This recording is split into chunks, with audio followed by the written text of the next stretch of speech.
Don't shoot your eye out, kid. Hey guys, today we'll be doing something a little different. Rather than doing an assembly video, we'll be talking about some firearm history instead. Towards the end, we will take a look at these two pistols here. In the next week or two, we'll be doing an assembly video of the one on the left. So specifically, we're going to talk about a scandal or a mishap. I want to be careful with my words here. That ran from around the 1960s until pretty recently. And we'll talk about the most recent company that I can find. So we're going to be covering the Ring of Fire Gunmakers, and for that we'll have to talk a little bit about what's called Saturday night specials. So these are two examples of Saturday night specials or Ring of Fire guns, or at least the one on the left it came from the family of the Ring of Fire guns. Just to cover my own ass here, this video isn't aimed at committing libel or slander or defamation against any people, equipment, or entities. It's just a collection of information using open source resources, and it's for educational purposes only. So to briefly cover Saturday night specials, it has a much longer history than the Ring of Fire. Saturday night specials, aka self-canceling specials, it's kind of hard to find an exact definition. But essentially, they're small, compact, small caliber handguns made of poor quality metal, and we'll talk a little bit about the poor quality metal a little bit later on. And they're also known as junk guns. So the first time they were ever mentioned was mentioned in 1917, and they referred specifically to cheap guns used in poor neighborhoods and specifically used for criminality. Now we're going to start a little later than 1917. We're going to talk about a more notorious company as far as Saturday night specials go, and it is Ruhm GmbH, and GmbH is basically the German version of LLC, so just a company name. Now Ruhm, they've been around since the early 1900s, and they used to make all kinds of things, mostly in manufacturing. They made chuck bits basically for drills. They still make some gun parts, as far as I know, in Germany. Now in the 1950s, Ruhm started a subsidiary company called Ruhm Gesellschaft, and Ruhm is just basically a surname, and Gesellschaft is company. So that came into the United States. They were basically bringing in these cheap guns into the United States. And the company is out of southern Germany, out of Baden-Württemberg, and like I said, they just made chucking tools is really what they were, but they had the technology to go ahead and make some cheap weapons. And as far as I know, I've talked to some German friends, and a lot of Germans know exactly what this company is, because they still made cap guns basically up until recently. And in 1968, the Gun Control Act of 1968 was enacted by Congress. We saw a resurgence of the term Saturday night special again. So this actually impacted Ruhm Gesellschaft. Shortly after this law was passed, they started the RG, which is Ruhm Gesellschaft Industries, out of Miami, Florida, where it operated until about 1986. And just since this company is still around, I'm not going to say too much about it, but this is one of the more modern terms of Saturday night special that you might hear of. Now, the reason a lot of people might have heard of the Ruhm is because the Ruhm RG-14 was the model used on the attempted presidential assassination of Ronald Reagan in 1981. And in 1981, we saw a resurgence again of the term Saturday night special. Now, the reason that Ruhm changed to Ruhm Gesellschaft and moved to Miami, and we talked about the Gun Control Act of 1968, was it basically that new law had made it illegal for importers to import cheap weapons into the United States. So Ruhm made a subsidiary and moved into Miami so they could make the weapons here. So that's how Ruhm was able to skirt that new law. Now, the RG-14 and the other RG pistols weren't very popular, but once again, Saturday Night Special, it carried the name of something that You know, for example, there was one story from the early days, from the mid 1900s, where it just called them, they were guns only used by stick-up men. So that's the RG, but I'm sure most of us have never seen an RG. We're actually going to see one here. This one is out of the Ronald Reagan Presidential Library. Now, around the same time, so this is 1981 when Reagan got shot, and like I had mentioned, in 1986, Room Gazelle Shaft went away. It was bought out by another company. But around the same time in Miami, there was another gun maker that was starting to make weapons that expanded, and now we're going to go ahead and get into the Ring of Fire. Now, the term Ring of Fire, as far as I could find, was coined in 1994 in a 112-page report put out by the VPRP, also known as the Violence Prevention Research Program out of UC Davis. And what they did was they noted several companies that were involved with this Ring of Fire, which were basically, as they called it, cheap weapons that were going into bad neighborhoods and, you know, being used for crime, essentially. Now, some of these companies are Raven Arms, Jennings Firearms, Phoenix Arms, Lorcin Engineering Company, Davis Industry, and Sundance Industries. So we're going to talk about some other companies a little bit later that are kind of like a progression through time that didn't even end until, you know, the 2020s. So this report that was made by the VPRP was picked up by Department of Justice, and I'll show it on screen here. And Department of Justice didn't write too much about it. They just basically put the report into their file and said, hey, we need to go after these weapons. Now, I did read the report itself, which, you know, like I said, is 112 pages. And from what I could tell, it's just basically a gun grab. You know, they were just... The report reads like, you know, all these guns are in bad neighborhoods and the guns are so prominent and everything, but I never heard Tupac sing about a Raven firearm. So the notoriety, these started getting picked up by other police forces, and there were a bunch of news stories from the 90s that talked about, you know, these horrible, deadly Ring of Fire weapons. And I'll show you some of these on the screen as well. But one of the biggest gripes about them is that they are made out of a material called Zamac, which is a zinc alloy of aluminum, magnesium, and copper. And it's just really poor metal, and like this one here is definitely some Zamac action. You know, they're MIM weapons, they're molded weapons, so they're not that great.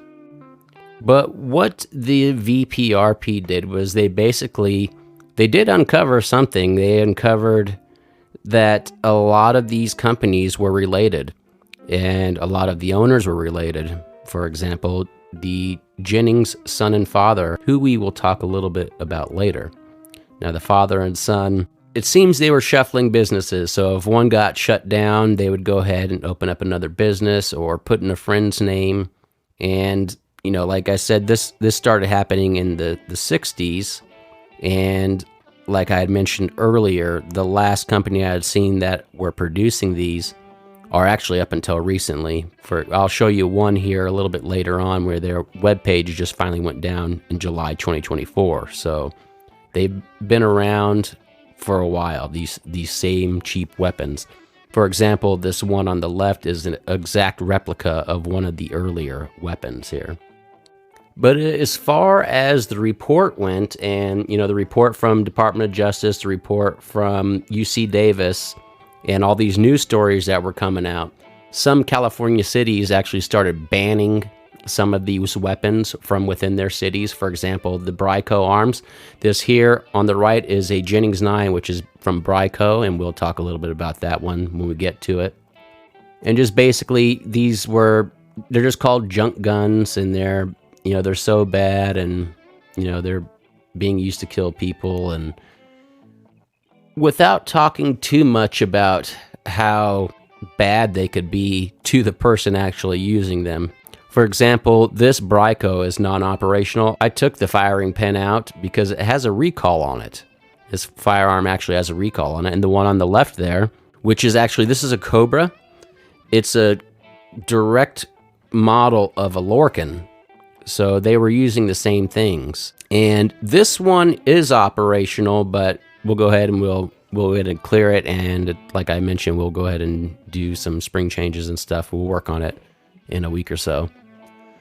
Now this one on the right, the Jennings 9, it actually had a broken firing pin, and I'll show you that when we get to it. And once I learned that it had been recalled, I just took everything out just so it couldn't be operated anymore. You know, let me know. I can actually get parts for it, then we can put it together, but I would recommend not firing it, even if it does have brand new parts. And I'll explain why when we get to it.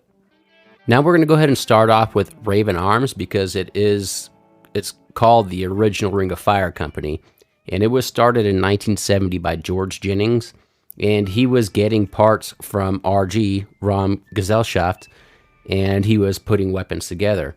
And they made a popular model called the MP25, which is a small pocket pistol chambered in 25 ACP. And a Raven MP25 is actually the first pistol I ever shot that my dad had. I don't have it here anymore. I wish I did, just so we could have it here. From what I remember, it was a junker, and I do remember that it did not aim very well. But I mean, it's a 25, so you know, it's for 7 yards or so. Now, Raven Arms got shut down in 1991. And a lot of them were, if you go and look through, you can find all the criminal uses, but you can find criminal uses for anything. As I'm rereading through here, there's another definition of a Saturday night special here, and that is both easily concealed and affordable enough that the poor can afford to purchase it. So in November of 1991, a fire destroyed the Raven Arms factory. Take that as you will. And Jennings, the old man, retired. George Jennings, not the son, retired, and he sold his designs to Phoenix Arms. Of course, Phoenix Arms was owned in equal shares by Jennings' ex-wife, his children, and we're going to see his son, who also started a gun company, Bruce, who actually had Phoenix Arms. And we'll talk a little bit more about that, because like this Jennings 9 here on the right, Bryco Arms, wasn't actually owned by the Jennings. They just kept the name. It was owned by a guy named Jiminez. So that's kind of what happened. The fire thing is kind of suspect, I would say. But, you know, I guess he got out of business there. Now, like I mentioned before, there's a lot of stuff with the Ring of Fire weapons, and it's just basically, you know, it's kind of like poor related and race related. So, you know, it's just, as far as I'm concerned, it's just the government not wanting people to have weapons, especially cheap ones. But like I had said before, they're not talking about, it's not that the weapons are cheap to purchase, it's the weapons are cheaply made, like we talked about Zamac. All of these are Zamac weapons. They're all filled in, you know, crappy weapons that are made of zinc, which, you know, we all know that zinc is not a very tough metal. And some of the other cases, like we talked about with the RG-14 and the attempted assassination of Ronald Reagan, the MP-25 was used by a couple people to try to kill people, of course, because it's a gun and people are going to kill people. But for example, here, Robert Lee Yates was a serial killer that used to roll around with an MP-25 and shoot his victims. So it was defunct, and once that, actually during that time, we already had JA Industries, which is Jiminez Arms, Inc. And that was started by Bruce Jennings, which was George Jennings' son. And that company started in 1978. So it was Jennings Arms. It wasn't Jiminez Arms.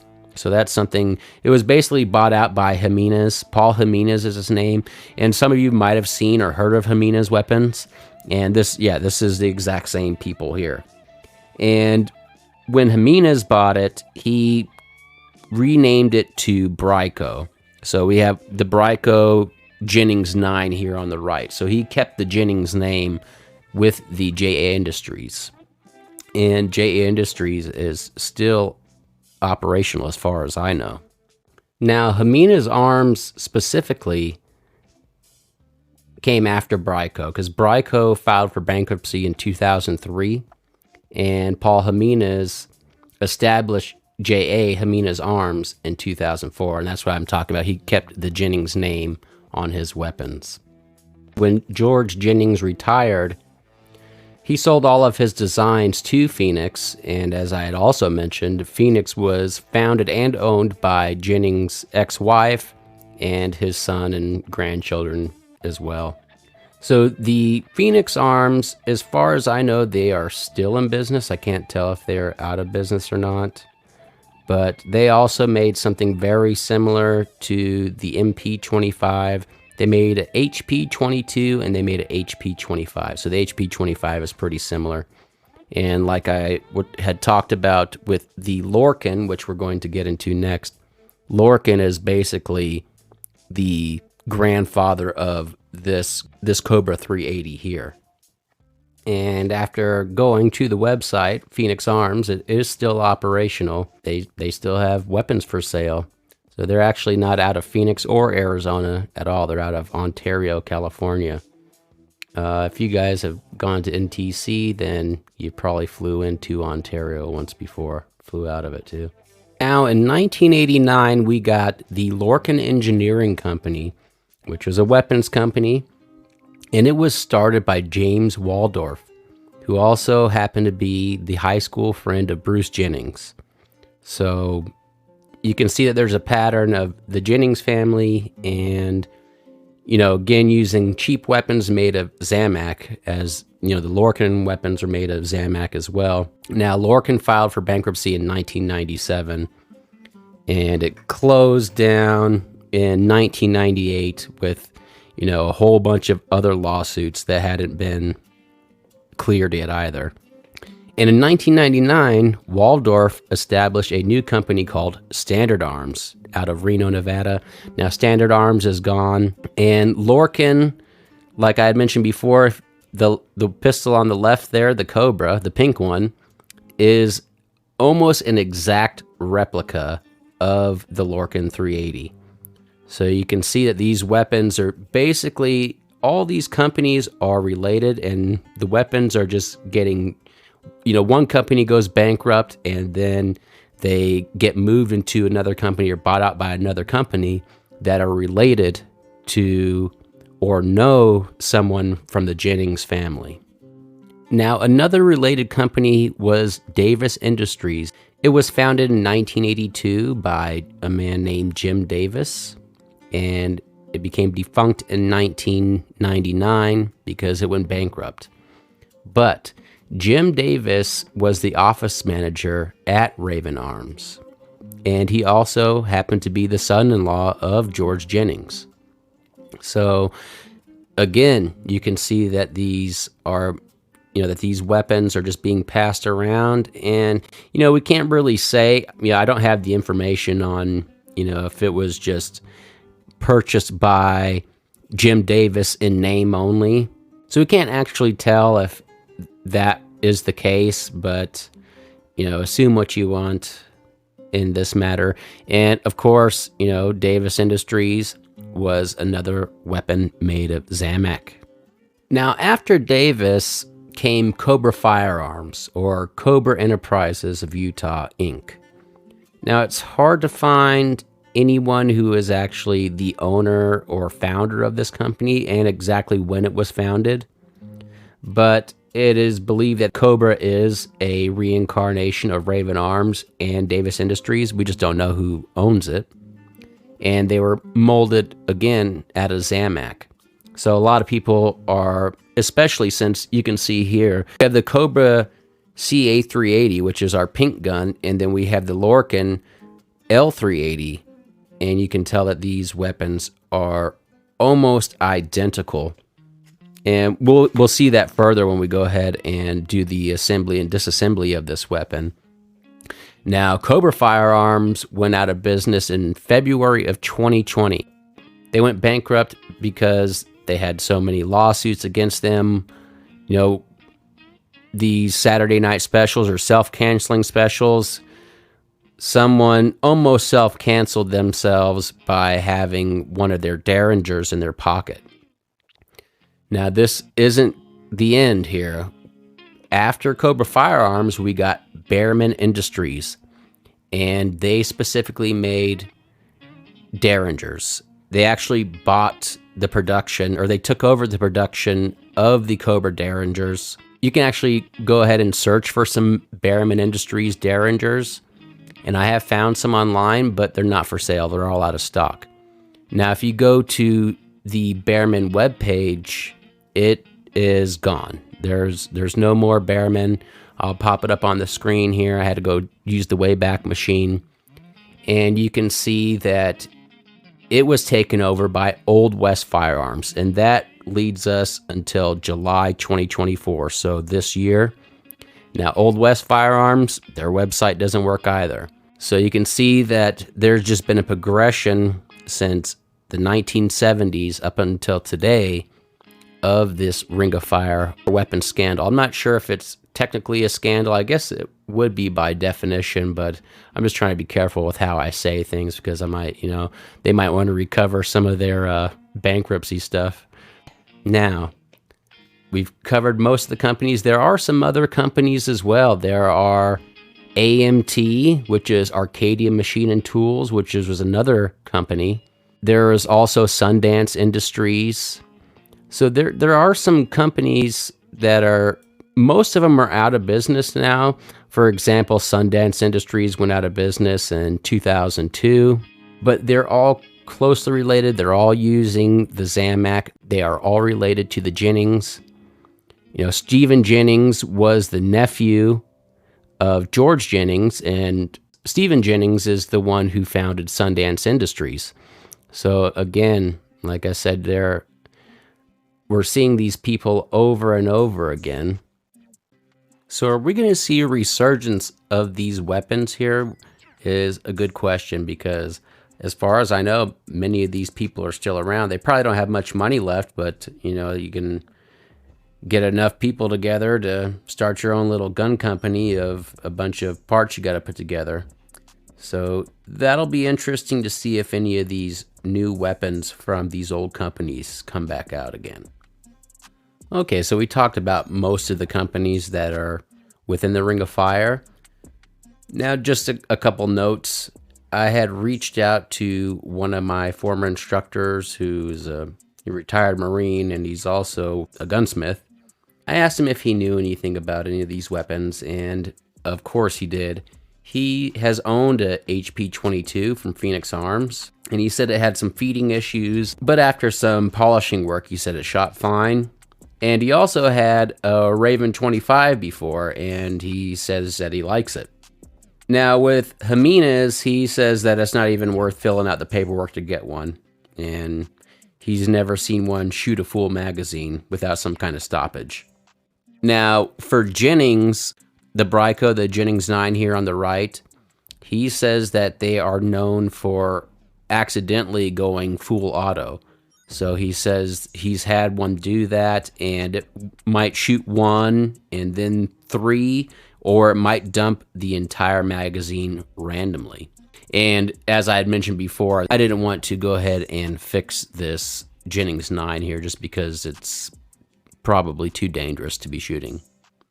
So now what we're going to do here is we are going to go ahead and look at these weapons individually here, and we'll close out after that. All right, so let's go ahead and take a look at this Jennings 9. First, we'll don our iPro and make sure she's clear. So our magazine's clear, so we'll set her away. And you can see that the weapon is visibly and physically clear. So I'm just going to go ahead and take the slide off. Now, what I'm going to do here is on the screen is I'm going to show you the recall that came in. And basically with this recall, the issue that happened, or the issue that can happen, is that by depressing the magazine catch or the magazine release, it can actually set a round off because it's actually connected to the trigger itself. So that's the reason for the recall on that one. And I know she looks pretty dirty. Now here is the recoil spring, and here are 3 of the broken parts on this one. So our guide rod here, as you can see, it's broken off here on the top. Now, there is a metal one you can order, but this one here is plastic. Now, here we have the firing pin and the firing retaining pin, and she basically sits in like this, and it sits into the back here, and it's held by this little pin that sits here. Now this one has been broken off. As you can see, it's been broken off at the firing pin. It has a little red area so you can tell when it's loaded or not.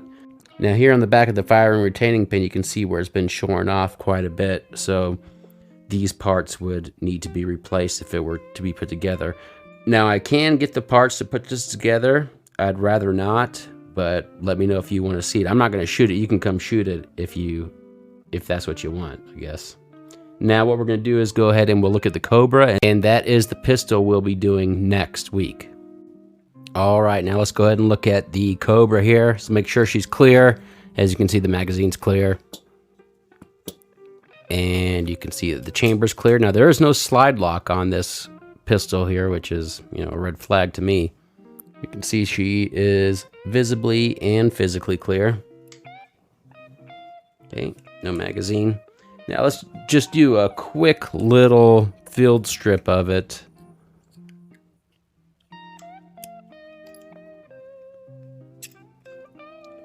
Okay, and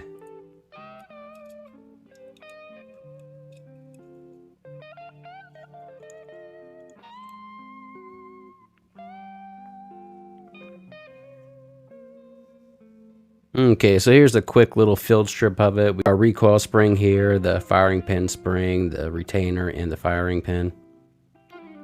And I just wanted to note here, so this weapon right now has a failure to eject.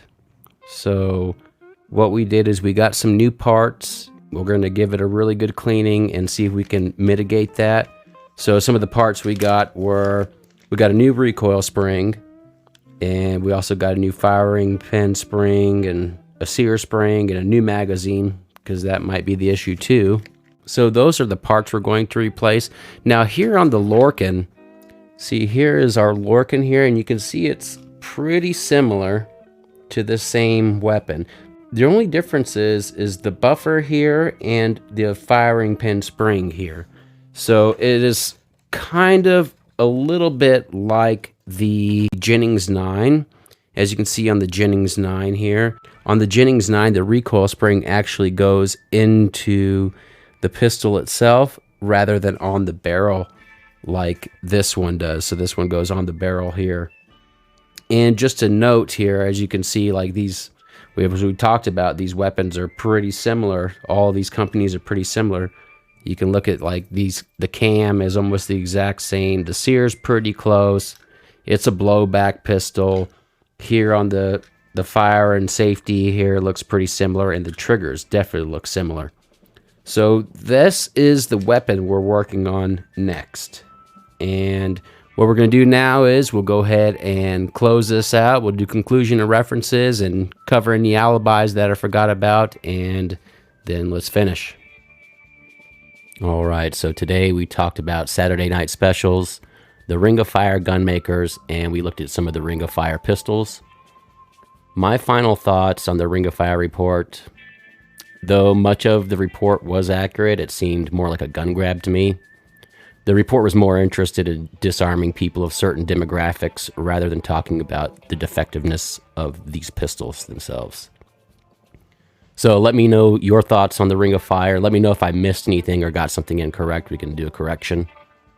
Now, as for references, many of the references were posted throughout the video, but I'll put as many as I can in the video notes below. And if you're looking for something specific, just let me know that too. Next, we are going back to an assembly video. So that'll be out in a week or two. Of course, it's going to be the Cobra. And if you have any questions, please let me know. And stay frosty.